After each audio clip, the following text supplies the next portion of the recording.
정규 시즌 개막이 얼마 남지 않았습니다. 김정준의 야구수다 오늘 12회 초 방송을 시작하겠습니다. 안녕하십니까. 저는 이인환이고요.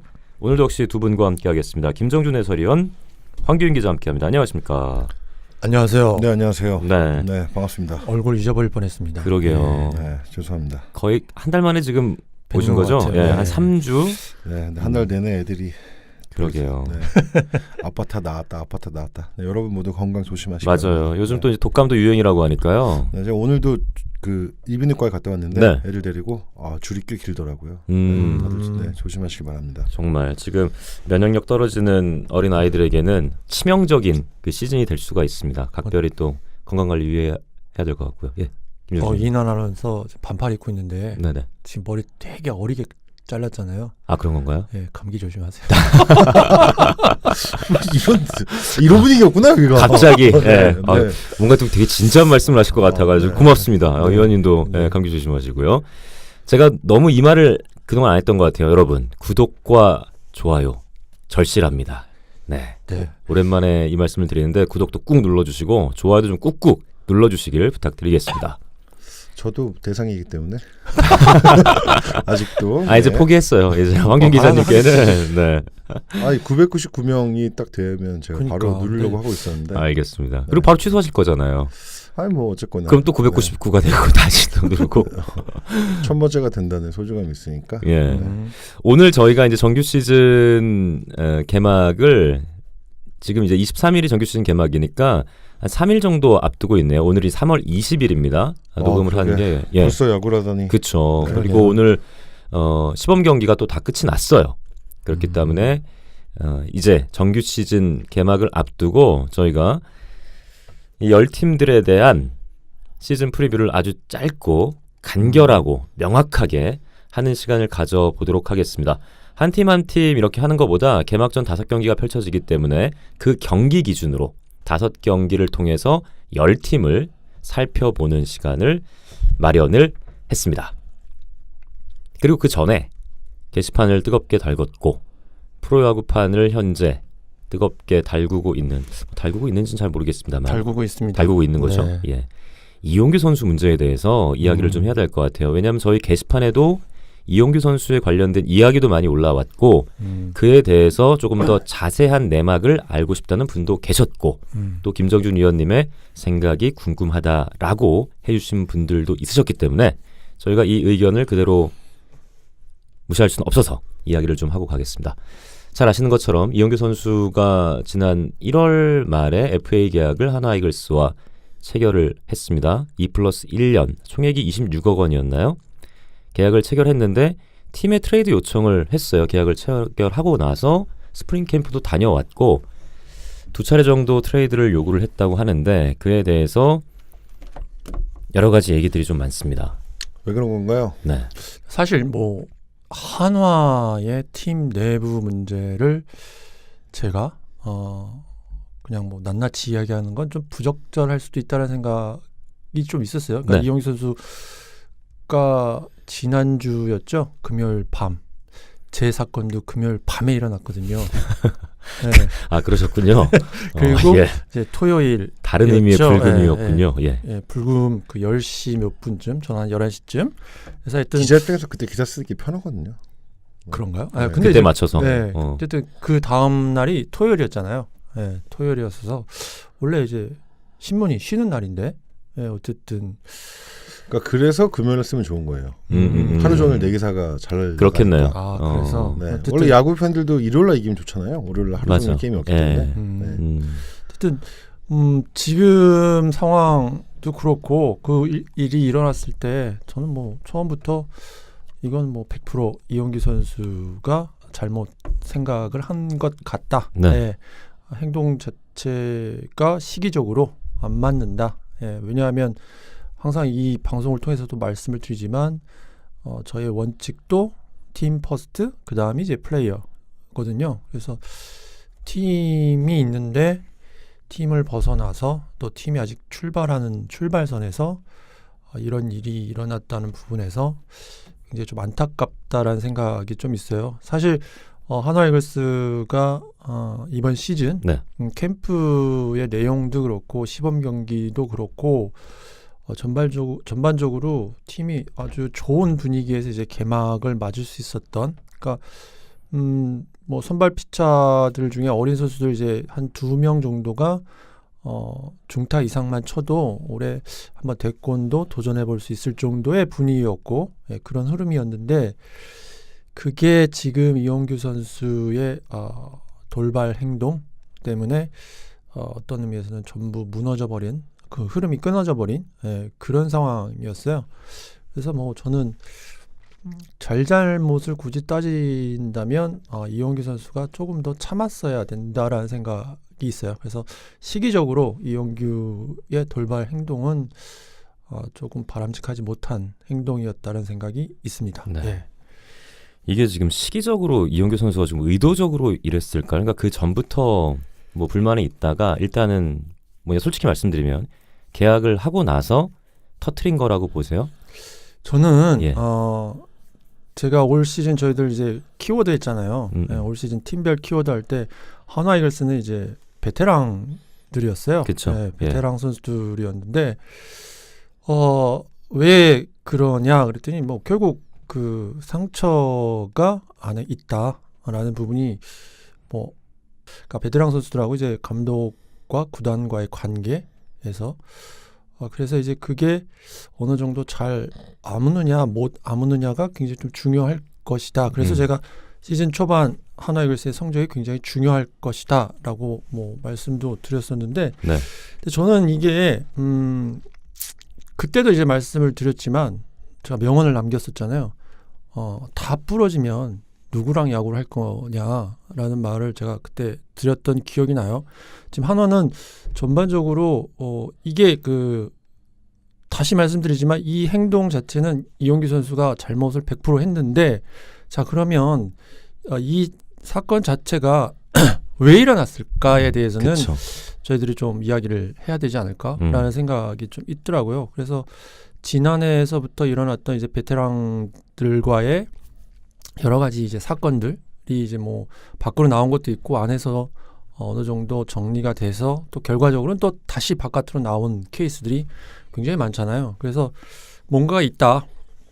이 부분에 있어서는 뭐 다 합리적으로 의심할 수 있는 부분이 있다라는 생각이 들고, 그래서 한화 이글스의 이제 그 세대 교체. 네. 그래서 이제 구단 자체의 기조가 지난해에도 말씀을 드렸지만 너희 없어도 야구한다.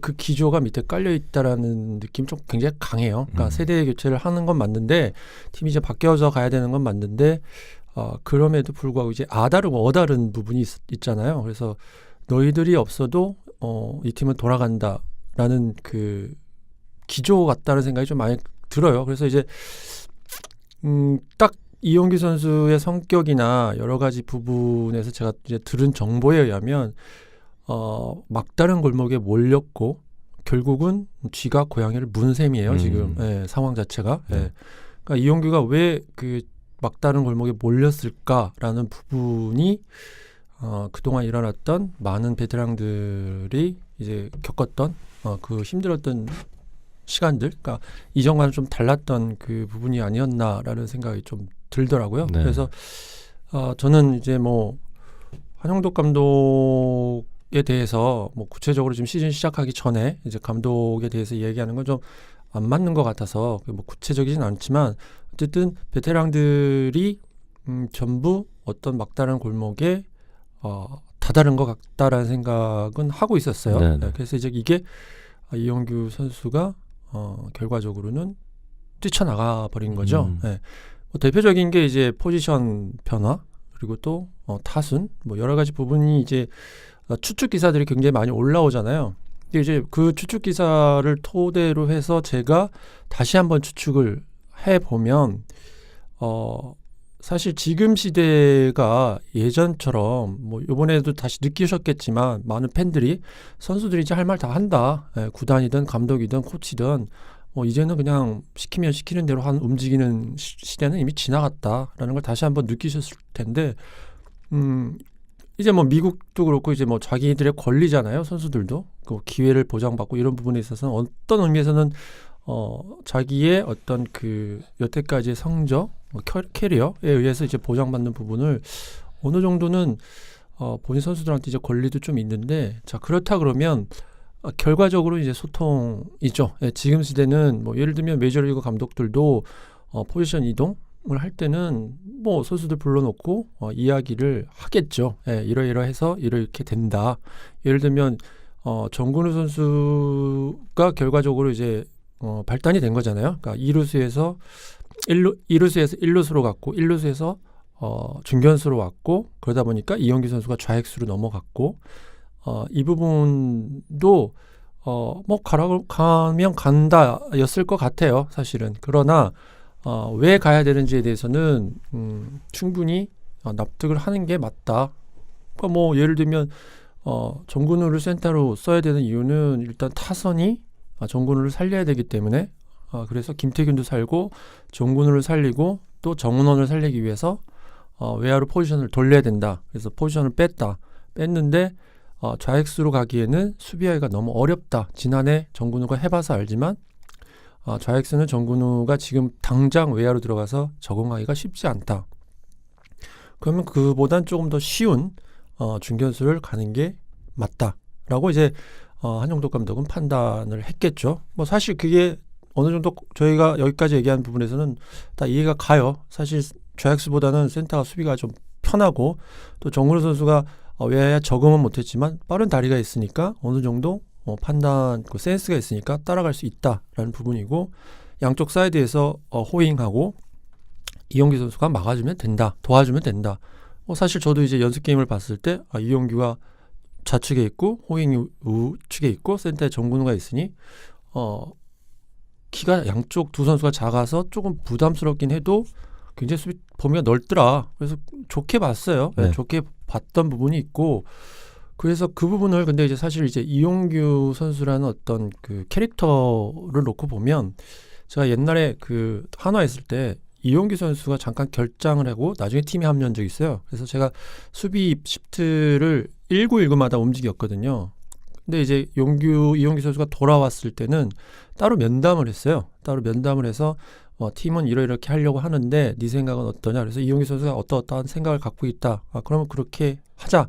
왜냐하면 이제 이용규 선수를 중심으로 해서 움직이는 외야수니까, 그렇게 하기로 해서 또 이쪽에서 요구하는 거는 요구하고 그래도 팀 벤치에서 요구하는 건 어느 정도 따라와 줘라라는 부분을 서로 합의를 보고 이제 시즌에 들어갔었거든요. 게임에 들어가고. 근데 이제 이런 부분이 아무래도 좀 약하지 않았나라는 생각이 좀 있어요. 거기서부터 이제 씨앗이 싹트기 시작하지 않았을까라는 생각이 조금 들어요. 그런 추측이 좀 들고, 또 한 가지 이제 옵션 부분을 가지고 많은 분들이 이제 기자분들이 이제 미디어에서 추측하잖아요. 이용규 선수가 9번이기 때문에 옵션 채우는데 이제 불리할 것이다. 예를 들면 타석수 뭐 이런 부분은 상당히 1번하고 2번하고 하는 것보다 좀 다르겠죠. 아무래도 숫자상으로 다르긴 한데 그 정도는 아닌 것 같다는 생각이 있는데, 사실 이제 FA가 되면 어쨌든 FA는 이제 옵션 금액이 굉장히 커졌잖아요. 구단 자체에서는. 그래서 그 금액이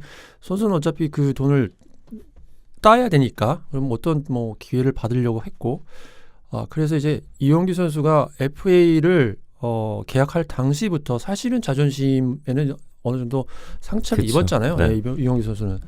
근데 뭐 그 당시에는 제가 이용규 선수가 정말 열심히 했다. 이거는 뭐 캠프를 참가한 많은 분들이 옆에서 본 사람들이 다 그렇게 이야기를 하거든요. 근데 하려고 했는데 그리고 그렇게 노력을 하는데 이제 자기가 그렇게 변하지 않으면 안 된다는 생각을 본인이 굉장히 강하게 갖고 있는데 이게 주변하고 잘 안 맞는 거죠. 그래서 본인이 갖고 있었던 어떤 생각과 주변, 특히 이제 감독의 움직이는 방향하고 안 맞았던 거는 맞는 것 같아요. 그래서 그게 이제 결과적으로는 터져 버렸다라는 생각이 좀 들더라고요. 네. 그래도 계약했는데 그렇게 하면 안 되죠. 그렇죠. 그거는 맞죠. 계약을 하고, 그러니까 저는 사실은 이용규나 송은범이나 그 당시에 이제 FA 계약을 앞둔 선수들, 그러니까 출발 전날인가 출발날 계약들을 다 했거든요. 근데 이제 그때도 사실은 그 정도 자존심이 있는 선수들이면 안 하는 선수가 나올지 모르겠다는 생각도 한 적이 있거든요. 근데 일단 계약을 했으니 이제 계약을 했으니 분명히 팀을 위해서 본인을 위해서 열심히 하는 게 맞는데 이번 사건은 조금은 이용규 선수가 생각을 조금은 잘못하지 않았나라는 생각이 있고 요번에 제가 아까 왜 금요일 얘기를 했냐면 토요일이 사실 이제 미디어에서 쉬는 날이잖아요. 네. 그래서 저는 이게 한 군데에서 나왔거든요, 기사가. 근데 이게 못 막았어요, 이 기사 자체를. 그 다음날 사실 이게 나왔을 때 1차적으로 이 사건이 어떤 사건이냐면 일단 감독하고 면담을 하고 두 번째 이제 구단 이제 관계자와 면담을 했고 그 다음에 이제 기자 쪽으로 이제 흘러나가서 이제 기자가 기사를 썼고 그리고 한 군데에서 썼죠. 단독으로 썼죠. 예, 스포티비에서 썼죠. 스포뉴스에서 쓰고 그 다음 날이었는데 그 다음 날까지만 해도 사실은 이제 팀 분위기가 그렇게 나쁘진 않았어요. 나쁘진 않았는데 이게 장기화가 되면서 이게 좀 얘기가 길어지고 파고들고 이렇게 가고 있거든요. 근데 저는 이게 이해가 안 가는 게 뭐냐면 물론 이용규 선수가 잘못을 했어요. 잘못을 했는데 자 이걸 구단이 한화 구단 자체가 왜 못 덮었을까라는 생각이 첫 번째 있고 근데 그 다음에 이제 그 미디어의 방향성을 보면 이용규와 한화와 잘못을 가르는 방향 쪽으로 가고 있더라고요. 그렇죠. 네, 그러니까 이용규가 잘못을 했는데 왜 잘못을 했고 이용규는 이러이러해서 이렇게 해서 잘못을 했다 쪽으로 계속해서 방향을 그렇게 몰고 가더라고요. 이게 어느 정도는 그 담당 기자들 있잖아요. 하나 담당 기자들을 이게 전부 이용규를 몰아가는 쪽으로 기사를 썼어요. 전부. 그럼 결국 이게 아까 제가 처음에 말씀드렸던 너희 아니어도 야구할 수 있어라는 어떤 그 기조와 그 또 하나는 뭐냐면 이용규를 적으로 돌려버렸어요. 팀 안에 있는 선수를. 그러니까 물론 선수가 잘못했는데 여론까지 동원이 되면서 이용규가 적이 돼버렸어요. 이거는 좀 저는 좀은 하나 쪽에서 움직이는 부분이 좀 안타깝다라는 생각이 들더라고요. 네. 결국은 우리가 손해를 보는 건데 결국은 안에서 손해를 보는 거잖아요. 뭐 감독도 마찬가지고 이렇게 되면 이제 한영덕 감독도 어저께 뭐 사진 뭐 구석에 가서 찍으셨더라고요. 오늘인가? 예, 가서 이렇게 마치 죄인처럼 인터뷰를 하신 그 사진도 올라왔던데 네. 이렇게 되면 이제 정말로 이제 왜라는 부분에 대해서 사람들이 이제 이야기 궁금해지는 거죠. 그리고 선수하고 이용규는 이제 적으로 돌아섰으니 이제 안에 있는 선수들도 똑같아지는 거죠. 이제 어느 순간 나도 적으로 돌아갈 수 있구나라는 생각을 안 할 수가 없어요. 이거는.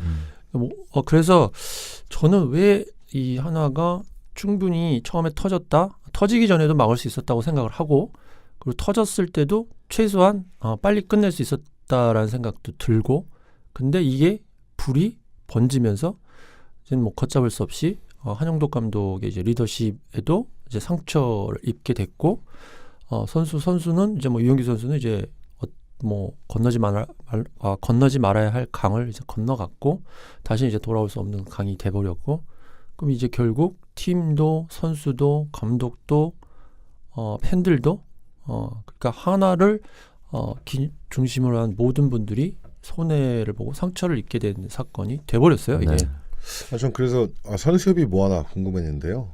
선수협은 도대체 뭐 하고 있는 거지? 그러니까 세상이 다 이용규한테 등을 돌릴 때도 선수협은 편을 들어줘야 되는 거 아닌가 했는데 뭐 서패정 뽑는데 다들 나만 아니면 되라고 그러니까 보고서 뭐 거기도 뭐 지금 몇 년째 공석이죠 지금 회장이. 네, 기대할 수가 없겠구나라고. 그러게요. 그것도 참 그래요. 어쨌든 그 선수 노조가 있는데 이게 사실 이제 저는 이제 한화에 있었으니까 네. 베테랑들도 이제 베테랑들이 그동안 해왔던 행동들이 다 맞진 않아요. 그래서 한영덕 감독이 이제 또 구단이 강력하게 이제 변화의 이제 드라이브를 건 것도 맞는 방향이긴 해요. 베테랑들이 조금은 생각을 좀 바꿔야 된다는 부분이 충분히 있어요. 뭐 김태균도 그렇고 송광민도 그렇고 이용규, 정근우 전체적으로 기존에 있던 한화에 있던 기존 저희들이 이제 기득권이라고 이제 부르는 선수들이 어느 정도는 다른 생각을 해야 된다라는 생각에는 저도 이제 공감을 해요. 근데 이제 아까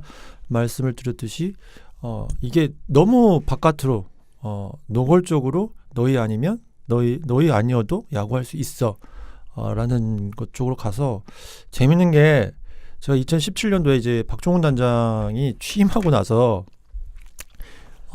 코칭 스텝 그 워크샵을 시즌 전에 했어요. 그래서 이제 교육을 받는데 이제 대화법에 대해서 이제 강의를 이제 받았어요. 코치들 전원이 이제 앉아갖고 그때 그 교육 받은 게 뭐냐면 자칼 언어하고 기린의 언어예요. 그러니까 네. 자칼 언어, 그러니까 말을 해도 공격적으로 하고 폭력적으로 대화를 하면 그 돌아오는 리액션도 당연히 폭력적이고 그렇죠. 그럴 수밖에 없다. 근데 이제 기린의 대화는 반대로 뭐 예를 들면은 1시까지 잔 아들이 있으면 지금 몇 시인데 아직까지 자 이것과 너 아직 1시인데 자네 이 대화의 차이가 굉장히 다르다는 거죠. 그 리액션 자체가 그게 이제 결과적으로 지금 한화가 아이러니하게 제가 처음 2017년에 박종훈 단장이 처음 한화에 오셔서 코칭 스텝한테 이제 강의했던 게 이제 소통법 중에 자칼의 언어로 다가가서면 상대 박 단장 본인이 하시지 않았죠? 강사 섭외해서. 강사 섭외했죠. 그래서 그때 이제 코치들이 나가서 그분이 그런 거 하실 분이 생각이 들어서. 그러니까 그때 코치들이 나가서 부인 역할하고 이제 남편 역할에서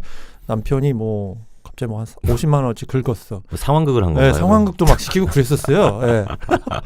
아직도 기억나는데 상상이 안 가네요. 그래서 이번 사건, 이번 이제 한화의 2년을 이제 돌아보니까 이제 베테랑들이 정말 궁지에 몰렸고 궁지에 몰리다 보니 이 선수들이 어느 정도 튀어나가려고 하는 게 있고. 근데 그럴 거면 방법을 잘 찾았어야 되는데. 그렇죠. 방법을 너무 잘못 찾았어요. 네. 근데 이게 여기서 이제 뭐 딱 이용규 선수 편을 이제 들어주면 그 선수의 이제 마음을 이해하고자 하면 본인은 정말 많은 부분에 있어서 이제 내가 밑바닥까지 왔으니 다시 한번 이제 마지막을 불태워 보겠노라고 정말 준비를 많이 했다고 치고 그런 캠프 기간이었고 그때도 되게 힘들었다고 그랬거든요. 굉장히. 근데 그걸 잘 참고 왔는데 이게 이제 시즌 들어가기 전에 한번 정리를 해보고 싶다는 생각이 있었겠죠. 그래서 이제 한용덕 감독과 면담을 했고 그 면담한 이후에 다시 구단과 면담하는 그 기간 사이에 그렇게 큰 변화를 선수 본인이 못 느꼈고 그거에서 결국 이용규 선수가 못 참고 하는 건데 이게 정근우 선수하고 이용규 선수하고 제가 아마 지난해 방송할 때도 말씀을 드렸을 거예요. 인사법 자체가 다르다고. 이용규 선수, 정근우 선수는 아침에 버스 타러 들어올 때 인사할 때 헤드폰 끼고 안녕하세요 해서 그 지나가지만 이용규는 딱 안녕하세요 딱 하고 지나가는 스타일이거든요. 네. 그러면 이 선수는 이제 맺고 정확하게 해주는 게 맞기는 해요. 선수 관리법상. 근데 그게 맺고 끄짐이 없이 들어가자고 하니 본인이 이제 미치겠다는 생각을 한 거죠. 그러다가 이제 참다 본인이 이제 그 생각의 그 폭이, 생각하는 그 폭이 너무 작아져서 시야가 좁아지면서 결국 이런 일이 됐고, 팀도 선수도 굉장히 힘든 상황까지 오게 됐죠. 네. 너무 진지해 가지고 드리는 말씀인데 제가 그래서 진짜 이영규 혹시 그도 구하는 팀이 있지 않을까 만에 하나 물어봤는데 베테랑 프로야구 기자께서 롯데도 필요 없대다 라는 말로 정리를 해주셔서 그렇구나. 일단 연봉 자체가 부담스럽잖아요. 이 돈을 부담을 해야 되는 거죠. 만약에 트레이드를 시킨다고 해도. 근데 지금 당연히 트레이드 안 시킬 거고. 안 시키죠. 네, 방출을 하면은 한화가 돈을 부담해야 되는 거고. 그러니까 야구 규약에 보면 선수가 퇴학을 하면 계약을 해지할 수 있도록 돼 있어요. 그러니까 오히려 그걸 할 수 있어요. 그러면 1년 내내 못 뛰니까. 뭐 그러니까 선수가 고의로 기량을 발휘하지 않는다고 판단하면 계약을 해지할 수 있는데 맞잖아요. 지금 딱 그 상황이잖아요. 그렇죠. 네. 그렇기 때문에 오히려 이 불리한 상황에서 왜 하필 이런 방법을 선택했을까? 그러니까 본인은 최악의 경우까지 생각을 했겠죠. 초강수를 둔 거잖아요. 본인 입장에서는 그렇죠. 근데 이제 이게 근데 정말 다른 팀에서 데려가겠나 이러면 딱 그 생각이 들잖아요. 그쵸? 어떻게 들어가요? 이렇게 부담스러운데. 그렇죠. 그러니까 이게 좀 이해가 안 가는 게 그때 송강민 선수 건도 제가 말씀을 드렸잖아요. 그때도 감독은 그럴 수 있다. 근데 그 밑에 코치들 도대체 뭐 하는 걸까라는 그 팀 분위기 자체가 도대체 이 사건이 이 정도까지 왔을 때까지 그 밑에 중간 관리자들은 무엇을 했을까이고, 또 하나 이번에 또 느낀 건 분명히 이제 베테랑들은 이제 베테랑 나름대로 이제 어느 정도 오랜 시간 같이 플레이를 했잖아요. 그러면 충분히 상의를 하고 만류를 할 수도 있었는데 이게 툭 터져 나왔고, 그러니까 그게 좀 저도 또 그래서 지금 한화가 베테랑들이 그러니까 자기 계산기에 빠져서 지금 팀보다는 선수 자기 개인의 어떤 그거에 빠져 있구나라는 생각이 좀 있어서 네. 조금 안타깝기는 해요. 예. 네. 이런 의견도 있으셨어요. 지금 뭐 이양님 저희 댓글 창에 글을 올려주신 분의 의견인데요. 감독은 책임을 지고 선수를 지켜줘야 하는 것으로 생각했다. 지금의 이글스는 단장과 감독이 선수가 아닌 자신을 지키기 위해 야구를 하는 모습인 것 같다. 올해 야구를 지켜보고 내 생각이 잘못된 생각으로 마무리됐으면 좋겠다라고 생각해서 일단 구단의 좀 아쉬운 부분도 이렇게 표현을 해주신 분들도 있고요. 박종원 단장은 약간 스타일인 것 같긴 해요. 그러니까 베테랑이 싫은 게 박종원 싫다고 해야 되나? 단장님은 사실은 이제 어느 팀에 감독하시고 이제 단장하시고 이군 감독하시고 하실 때마다 항상 트러블은 있었어요. 드라이브가 굉장히 강하세요. 그리고 고집게 굉장히 세세요. 네. 거의 이제 한번 뱉은 말은 안 담으세요. 그래서 이제 그런 부분들이 좀 있어서 선수들 입장에서는 항상 제가 말씀드리지만 휘어지게 하는 것도 가끔은 필요하다. 네. 근데 이제 지금 한화의 지금까지의 이제 과정을 보게 되면 이게 부러뜨리는 방법론이다. 선수를 부러뜨려서 쓰는. 이거는 이제 사실 이번에 그 FA 때문에 이제 많이 가려져 있지만 선수들 연봉 협상에서도 굉장히 좀 선수들 사이에서는 문제시 하는 생각하는 선수들도 꽤 많았었어요. 네. 네. 사실 이게 이제 원론적으로 돌아가면 FA 제도가 잘못돼서 그럴 이런 수도 문제가 있죠. 생긴 네. 것도 있어요. 네.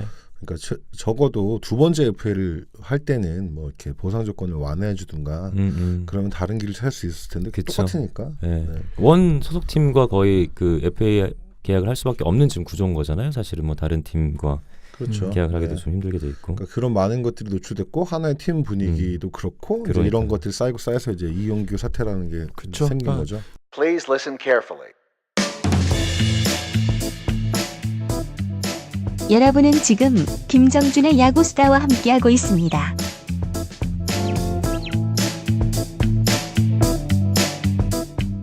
여러 가지 참 문제가 있네요. 이게 진짜 단순히 말씀해 주신 대로 구단의 잘못이냐 이용규의 잘못이냐 이걸 떠나서 뭐 FA 제도에 대한 문제도 되겠고 지금 선수의 입장을 대변해 줄 만한 선수협 회장도 없는 상황에서 누구도 이 어떤 조율자나 혹은 이제 선수의 의견을 대변해 주는 대변자 역할을 하는 그 기구도 지금 유명무실한 상황이고. 지금 사실 누가 나설 수가 없죠. 그쵸. 선수협회 네. 대상이 아니면. 그쵸. 네, 분위기가 그래서 워낙 말씀하신 이거는- 것처럼 뭐 구단이 그런 분위기를 만들었든 뭐가 됐든 근데 뭐 거기도 기대할 게 없고. 이게 참 그러니까 왜 그랬을까. 그러게요. 네. 이게 단순히 정말 이용규 선수 혼자만의 문제가 또 아니라는 생각이 드는 근데 뭐 하나 문제네요, 입장, 이번 네, 일을 그렇죠. 보니까. 근데 하나 입장에서는 아직 이게 저는 처음에 딱 이 사건이 터졌을 때는 어차피 언젠가 터질 거면 빨리 터지는 게 낫겠다라는 생각도 해봤는데, 네. 근데 아까 그 다음에 이 사건을 마무리하는 과정 자체가 그렇게 좋지 못하다 보니까 계속 이게 장기화되고 사람들 입에 오르락내리락하고 그럼 이제 선수들이나 이제 스텝 쪽에서도 신경 안 쓸 수 없게끔 돼버렸고, 네. 예. 그게 하나 문제인 거죠. 팬들이 물론 그 댓글 의견이 전부는 아니지만 처음부터 냉담했어요. 계약을 하는 거. 아니, 그러니까 이용규가 그 트레이드 요청에 대한 소식이 알려지는 순간부터 예. 좀 이렇게 냉담하더라고요. 네. 네. 그래서 이게 또 하나 팬들에게 이용규라는 선수도 뭐 이 정도구나 뭐 그런 느낌도 했고. 이용규 선수가 사실은 올해 처음 FA 계약할 때도, 그러니까 저를 처음 만났을 때 이야기도 이제 정신 똑바로 차리고 야구합니다 이렇게 얘기를 하더라고요. 근데 그게 이제 저를 좋아하는 사람들이 그렇게 많지 않더라고요. 이걸 알고서 이야기를 하더라고요, 캠프 때. 예. 그래서 뭐 제가 이제 너 언제는 뭐 정신 안 차리고 야구했냐 이렇게 제가 얘기를 했다고 말씀을 드렸지만, 사실 이제 선수 본인은 굉장히 큰 어떤 상처를 입었던 것 같아요. 이번 FA 그렇겠죠. 계약을 예. 하면서. 뭐 그게 이제 그 지나간 많은 시간들의 문제일 수도 있지만, 어쨌든 본인은 그런 느낌을 갖고 있었고, 그럼 이제 그게 본인만의 생각이든 뭐 본인만의 생각이든 아니든 간에 풀어야 됐거든요. 그걸 풀어서 어떻게 해서든지 앞으로 나가게끔 만들어줘야 되는데, 그렇게 하지 못했다는 게 조금은 지금 일이 일어나 버린 거죠. 네. 네, 그래서 이게 그런 상태에서 조금만의 어떤 자극이 와도 굉장히 커 보이잖아요. 그렇죠. 네, 네. 아마 그런 게 아마 이용규를 결국은 돌이킬 수 없는 선택을 하게 했다. 네, 그리고 이제 하나 구단도 약간 그렇고 야구의 패러다임이 좀 변하면서 사실 이용규 같은 선수가 옛날에 받던 평가보다 가장 평가가 박해진 타입이죠. 그쵸. 네. 네. 네. 섹세기 외야수라고 부르는 선수의 가치가 너무 내려가서 맞아요. 네, 그것도 그것도 사실 영향이 있을 거예요. 그렇네요. 네. 예. 그러니까 어쨌든 본인은 처음에 이용규 선수 입장에서만 놓고 본다면 여러 가지 뭐 사건이 있긴 했었습니다만 3년 계약을 처음에 요구했고, 근데 그것을 이제 절충안으로 받아들였던 게 2+1년이었는데 2년 동안 연봉보다 이제 1년의 옵션 금액이 훨씬 더 크단 말이죠. 그래서 이용규 나름대로는 이제 열심히 하면 그 옵션 금액도 받고 나의 가치를 이제 인정받을 수 있는 계약이겠구나라고 생각을 했는데, 옵션 내용이 뭐 정확히는 모르겠습니다만 어쨌든 그 옵션을 이제 채울 수 없을 만한 상황을 구단에서 만드니까. 근데 제가 하나 네. 담당 기자한테 물어본 결과는 이제 타석수가 그쵸. 뭐 기사도 많이 나오고 하는데 네. 제가 뭐 다른 기사 쓴 것 때문에 찾아봤는데 1번 타자랑 9번 타자랑 거의 1년에 평균 200타석 차이가 나요. 어마어마한 차이군요. 그러니까 그거는 뭐 충분히 만약 그렇네요. 타석 옵션이 걸려 있다면 평균 3년 동안 195타석 차이가 났더라고요. 제가 아마 네. 그 어떤 게 있냐면, 그 보통 타석수를 옵션 항목에 넣지는 않고요. 네. 게임 수를 넣는데 네. 몇 타석 이상으로 이렇게 넣을 거예요. 그렇겠죠. 몇십 게임 어떤 게임 수를 넘어서는데 타석 수가 몇 개를 넘어야 그 옵션이 인정되는 식으로. 역시 인센티브의 창시자다. 네, 그렇게 자세하죠. 넣거든요. 네. 그래서 예. 근데 이제 이용규 선수가 만약에 게임 수라면 분명히 이게 게임 수는 들어가 있었을 거예요. 예, 아무래도 FA 선수들의 부상, 그 다음에 이제 먹튀라는 것 때문에 각 구단이 첫 번째로 거는 건 항상 게임 수는 이제 들어갔을 건데, 그러니까 이용규 선수가 이런 거, 그러니까 사실 이게 옵션이 나오잖아요. 그럼 이게 이 옵션을 감독들한테 다 오픈을 해요. 예, 감독들이 선수들의 옵션에 대해서 다 알아요. 알게끔 돼 있어요. 알아야겠죠. 예, 네. 알거든요. 그럼 이제 이게 감독한테는 하나의 무기가 될 수가 있어요. 사실 이게. 그렇네요. 그러니까 우리나라 감독들이 조금만 선수들 이제는 선수를 컨트롤할 수 있는 방법이 없으니까 할 수 있는 방법은, 예를 들면 지난해 이제 김민석 선수가 이제 하루 차이로 이제 FA를 못 했잖아요. 그 게임 수, 그다음에 등록 일수, 그다음에 옵션의 그 내용을 가지고 알고 있기 때문에 감독이 이건 충분히 무기로 삼을 수 있어요. 선수를 관리할 수 있는데. 예. 그러니까 뭐 그런 부분까지도 이용규 선수가 너무 앞서가서 생각할 수도 있었겠다는 생각도 해요. 예. 그렇겠죠. 예. 지금 생각난 게 또 이제 배구 얘기를 안 할 수가 없잖아요. 네. 배구 돌아오셨군요. 네, 배구는 이제 한 시즌은 36게임을 하는데 네네. 8게임을 뛰면 FA 자격이 생겨요. 네, 되게 적죠. 근데 보통 이제 군대에서 제대한 선수들도 시기가 잘 맞으면 1년을 인정할 수 있는 거예요. 네. 8게임만 뛰면 되니까. 근데 이번에 모 구단 감독이 7게임 내보내고 안 내보낸 거예요. 네. FA를 밀어주기 위해. 그러니까 이제 그렇게 활용하는 거죠. 그런 그렇네요. 게 네. 사실은 있어요. 예. 근데- 그리고 그런 뒷얘기들이 있어요. 네, 또. 경기 안 내보낸다고 뭐라 할 수 없잖아요, 사실. 그쵸, 그쵸. 네. 그건 감독 권한인데. 메이저리그도 마찬가지예요. 그 서비스 타임을 좀 길게 가기 위해서 규정 일수를 좀 덜 채워서 1년 더 쓰고 뭐 이렇게 해가지고 그쵸. FA 시기를 좀 늦추고. 마이너리그 옵션 있을 때 괜히, 그쵸. 괜히 내려보내고. 맞아요. 네, 네. 그렇게 그러니까 하죠. 예, 그래서 이제 그런 부분까지도 아마 이용규 선수가 너무 앞서서 생각을 했을 그럴 수도 수 있고. 있겠네요, 진짜로. 네. 근데 이용규 선수가 이번에 그런 어떤 그 선수의 성격을 제가 지켜본 바에 의하면 한번 두고 봐라 이런 생각의 각오가 있었어요. 네. 근데 이제 이게 시작부터 잘 안 맞으니까 본인의 그 분을 못 잡았지 않았을까라는 생각도 있어요. 예. 네. 근데 진짜 이영규 사건 때문에 많은 게 녹아 있는데 또 이군 내려가면 또 연봉도 깎이잖아요. 그렇죠. 예. 그러니까 사실 그것도 되게 전 잘못된 애들로 생각하는데 네. 되게 많은 문제들이 녹아 있네 이영규 사건. 맞아요. 그러니까 네. 정말 여러 가지가 함축돼 있는 이 하나의 사건이네요. 지금 얘기를 하다 보니까. 이거 야구 쓰다니까 생각난 건데 그 요새 루크 해거티라는 메이저리그에서 이제 화제를 끄는 선수가 있는데, 예. 그러니까 81년생인데 2006년에 방출됐다가 다시 야구에 돌아온 얘기인데 예. 그 선수 스토리를 보면서 제가 와 여기 모든 게 다 녹아 있구나 생각했던 게 일단 그 선수가 토미존 서저리를 받아서 이제 그러니까 왼손 에이스였어요 처음에. 네. 근데 토미존 서저리를 받아서 이제 1년 날린 거예요. 돌아왔는데 입스야. 어. 공을 못 던져. 예. 아무리 던져도 회복이 안 돼. 그래서 이제 은퇴를 했어요. 은퇴하고 나서 대학에서 자격증 따서 뭘 했냐? 사설 야구학원을 차린 거야. 그것도 요즘 트렌드잖아요. 네, 그래서 네, 더 그렇죠. 레타 코치한테 가고. 근데 이제 고등학생 투수들을 및 마이너들한테 공을 알려주다가 자기네 체육관에 랩소도를 도입한 거예요. 그 이제 간이형 투구층 시스템. 네네네. 그리고 자기가 던졌는데 자기 공이 되게 빠르고 회전수도 되게 좋고 회전축도 되게 좋은 거야. 예. 그 선수들이 네가 나보다 나은 것 같아라고 했어요. 그래? 이렇게 네, 된 거. 그래요. 그래서 신니초를 받았어요. 예. 그러니까 입스가 정신이 문제가 잘 아시잖아요. 네네. 네네. 그래서 근데 뭐 이제 그 활을 쏘더라고요. 근데 활을 쏘아도 가운데를 못 맞힌대요. 예. 그게 가운데 불안하니까 그런 신니치를 통해 극복을 했어. 그리고 이제 그 드라이브 라인이라고 요즘에 선수들이 피치 네네네. 디자인하는 있어요. 예. 거기를 가서 나는 코리 클로버의 커브를 일부러 디자인한 거야 똑같이. 그래서 그걸로 성공을 해서 스카우트 앞에서 돼가지고 지금 마이너로 계약을 맺었어요. 예. 그래서 이거 보면서 야, 현대야구의 모든 게 이 사람 하나의 진짜 단어가 그렇네요. 있다. 예. 베테랑 선호 막 그랬는데 이영규도 얘기하다 보니까 뭐 FA 문제부터 맞아요, 진짜. 네, 지금 선수형 문제도 그렇고. 선수형 문제 요즘에 그 어린 선수들 기용하고 베테랑 홀대한다는 게 그렇네요. 트렌드잖아요. 예, 예. 근데 모든 단어가 있네. 맞아요. 뭐 저는 이제 이런 쪽으로도 생각이 들죠. 그러니까 사실 제가 어저께 김기태 감독하고 이제 식사를 했거든요. 네. 고척에 갔다가 임창용 선수 얘기 안 할 수 없었죠. 예, 왜 그랬을까? 예, 왜 버리셨을까? 근데 뭐 김기태 감독은 이제 더 큰 것, 그러니까 작은 것보다 팀이라는 어떤 더 큰 것을 위해서라는 그 강하게 얘기를 하시거든요. 근데 사실은 우리들 야구계에서 임창용이나 이용규 선수 정도면 그동안 해왔던 여러 가지 그 공헌도 있고 또 팬들이 아껴주시는 뭐 여러 가지 그런 부분도 있다고 생각하면 이런 끝 마무리는 좀 아쉬운 거죠. 굉장히. 그쵸. 예. 예. 굉장히 이영규 은퇴다. 아니, 이런 마무리. 네. 아니 근데 이게 본인이 그러니까 예.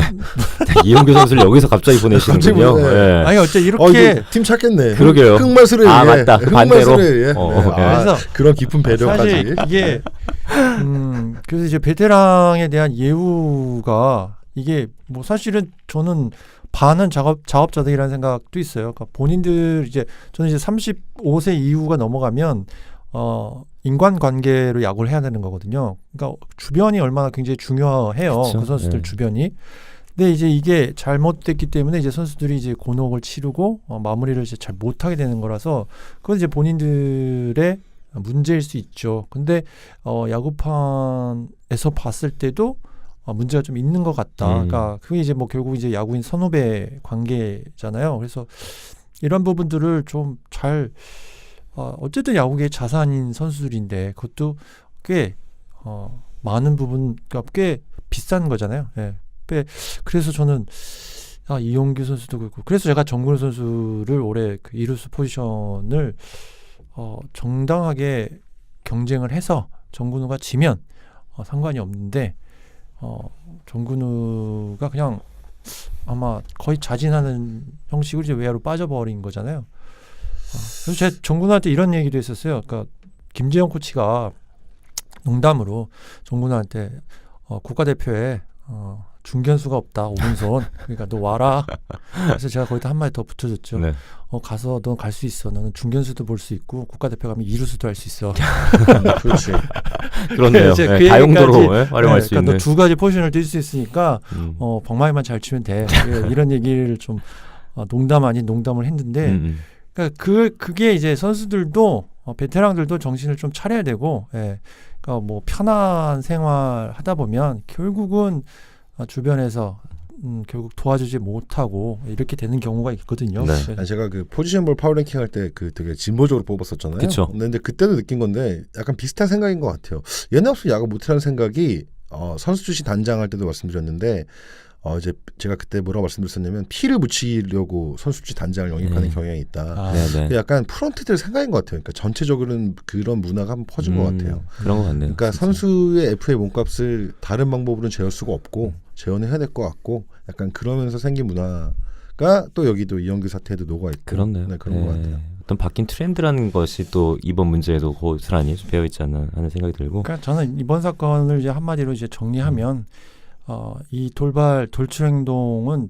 100% 이영규가 짧은 생각, 그 정말 잘못된 행동이었던 것 같다는 생각이 들고 이제 그 뒷배경에는 참 저희들이 반성할 일이 좀 많다. 야구계도 반성을 해야 될 것 같고 하나 또 어쨌든 뭐 한영덕 감독도 야구의 선후배니까 그쵸. 그런 부분에서도 좀 아쉬웠던 부분은 좀 있는 것 같다라는 생각이 들고 하나 구단의 그 일처리 또 이렇게 계속해서 선수들을 부러뜨려 나가면 결국은 누구랑 야구를 하게 될 것인가에 대해서도 물음표가 있다. 사실 올해 그 한화가 목표가 올해 시즌 목표가 5등이라면 부러뜨리고 뭐 이것도 막 수도 있어요. 근데 우승은 다 같이 가야 되는 거라서 이 상황이 되면 지난해보다 더 높은 곳으로 올라가는데 충분히 발목을 잡을 수 있을 것 같아요. 네, 그러게요. 역시 하나도 20년 됐네요. 그렇죠. 오래됐다 벌써. 그러게요. 99년도였으니까 오래됐습니다, 진짜. 시간이 너무 빠르다. 일단 뭐 한영덕 감독은 구단의 조치를 기다려 보겠다라고 얘기했고 이용규 선수도 아마 조만간 본인의 입장을 조금 표명할 수 있는 기회가 있지 않을까 싶은데요. 모쪼록 좀 잘 마무리가 돼서 전 다음 날 진짜 뭐라고 빵 얘기할 줄 알았는데. 저도 근데 좀 너무 오래 흘렀어요. 그러게요. 예. 제가 제 사건이 있었을 때 그 딜에 대해서는 잘 모르겠는데 금요일날 이 제 그 사건이 있고 토요일날 그 있고 사건. 그리고 일요일날 스포츠 동아하고 이쪽 8층하고 이제 전쟁이 나기 전에 이사 갔습니다. 네. 네, 말씀드리지만. 이사 갔군요. 네. 이제 8층하고 전쟁이 나기 전에 제가 페이스북에 이제 2개의 글을 장문의 글을 올렸었거든요. 네. 근데 이제 그 8층에서 그걸 내리면 이제 타협을 하자 그랬어요. 그 딜이 왔었어. 타협을 하자. 덮자. 우리도 안 할 테니 너도 그걸 덮어라. 그래서 와갖고 덮었다 나는. 네. 덮자마자 전쟁 시작됐다고 이야. 그렇게 발표가 딱 하고 그러고 나서 한 휴전 선언해놓고 그냥 휴전 선언을 했는데 그리고 나갔어. 홍보팀 휴전선 바로 넘었군요. 홍보팀 2명이 이제 나갔어. 네. 내가 이걸 그 앞에서 지워줬거든요. 지워주고 나가셨는데 결국 그 나가고 한 30분인가 1시간 후에 기사가 떴어. 바로 이제 그러면서 이제 전쟁 시작이라고. 그러면서 저는 저 밑으로 갔죠. 이제 많이 올라오셨잖아요, 위원님 이제. 네. 근데 이제 그거하고 또 있을 것 같아요. 이용규가 말을 못하는 건지, 그쵸, 뭐가 못하게 하는 있겠죠, 건지. 사실. 네. 8층의 경우가 저는 무관합니다. 8층을 사랑하긴 하지만 거기 스포츠 기자들, 동아와 이제 동아일보 기자님과 네. 다르다는 거. 네. 저희가 사실 이 얘기를 조금 짧게 하고 개막전 관련된 팀별 프리뷰를 또 하려고 했는데 얘기가 좀 길어졌어요. 그리고 저도 굳이 끊지 않았던 게 이 얘기를 충분히 또 시청자분들께서 궁금해하셨고 청취자분들께서 궁금해하셨고 블랙홀이 됐어요. 다른 그러니까요. 이슈를 다. 맞아요. 그렇죠. 예. 참 하나가 올해 참. 그러니까 이영규가 그만큼 아직 네임밸류가 있는 선수인데. 네, 그럼 그러니까. 그렇죠. 국가대표도 열심히 했었고. 네, 이럴 때 현명하게 행동하는 걸 조언해줄 사람이 그렇게 없었나. 그렇네요. 그쵸. 진짜 그렇네요. 그런 생각이 또 많이 드네요. 그러니까 이게 뭐야? 우리 10개 팀 중에서 지금까지 흐름이 제일 좋았는데 한화가. 아쉽습니다. 좀 선수협이 잘 돼서 뭐 선수들이 문제가 있으면은 상담도 해주고 뭔가 좀 해결책도 제시해주고 중재자 역할도 하고 이런 게 좀 잘 됐으면 선수협이 좋겠네요. 아니더라도 사실 이영규 정도의 돈을 받는 선수라면 뭐 그런 위기 관리를 해주시는 업체들도 많이 맞아요. 있고 이런데 좀 이렇게 자문을 하거나 했으면 좋았을 것 진짜, 같은데 우리나라 프로 선수들이 좀 그러면서 좀 약간 세련미가 떨어지는 것 같아요. 네. 이번 일이 어쨌든 뭐 여러 가지 또 좋은 계기가 되기를 바라겠습니다. 네, NBA에서도 우리 또 갈매기 선수가 또 요구했다가 트레이드 안 되는 바람에 맞아요, 맞아요. 그랬었는데. 예, 트레이드를 요구하는 거는 뭐 사실 있는데 이게 네. 시기상의 근데 문제라고 볼 수가 있죠. 이제 우리나라도 이제 제가 이 말씀을 드린 이유가 벌금 먹었거든요. 네네. 공개적으로 트레이드를 요구하는 것 자체가 리그 규정 위반이다. 그러니까 물밑에서 움직일 수는 있지만 공개적으로 드러내면 안 된다. 우리도 이번 기회에 좀 그런 뭐 규정 같은 걸 만들어서 그렇네요. 네, 내가 그런 걸 감수하면서까지 얘기를 하겠다. 이런 문화가 정착이 되어야 되지 않을까라는 차원에서 말씀드렸습니다. 네. 갑자기 그때 생각난다. 이상훈 돌발 은퇴 선언. 맞아요. 그러니까 그런 게 시간이 흐르면서도 제도적 정비가 안 돼 있는 거예요. 네, 그러니까 네. 이상훈 그러게요. 선수가 갑자기 5월 말 부추기셨잖아요, 또. 아니에요. 이상훈은 김지현이지. 부추겼다고 얘기를 하니까 저거 아니. 은퇴 종용 뭐 이렇게 그러니까 해가지고. 그때 그 김지현 코치가 고민할 때 네. 진짜 제가 은퇴하라고 그러니까, 그러잖아요. 네. 쿨하게. 네. 내가 얘기했잖아. 이상훈 선수 그건 종용이었죠. 네, 이제. 네. 그래놓고 펄펄 날라다니기. 인천 가는 그 목동 그 다리에서 차에 맥혀갖고 기다리는데 전화 왔고 형 나 이제 야구 그만할게. 이렇게 전화 왔다니까요. 그때 네. 그래서 그렇게 해라 네. 이렇게. 그렇게 하는 건 좋은데 네가 가서 인사하고 결정해라. 그렇게 얘기를. 다시 생각해보지 않겠니가 아니라 그렇다면 뭐 그렇게 하는데 이제. 그러니까 뭐 이것도 얘가 그 아니 근데 은퇴는 또 다르지. 은퇴는 그치. 내가 그냥 그만두겠다는 거니까. 근데 그러니까 야구는 하고 싶은데 이 팀에서 뛰기 싫어는 또 다른 문제죠. 그렇네. 네. 그러니까 내가 생각할 때는 이용규 선수가 울은 거야. 울었는데 우는 방법이 잘못된 거죠. 네. 알겠습니다. 좀 얘기가 많이 길어졌는데요. 이렇게 해서 이용규 선수에 관련된 여러 가지 이야기는 끝마치도록 하겠고요. 12회 초 방송은 여기까지 진행을 하도록 하겠습니다.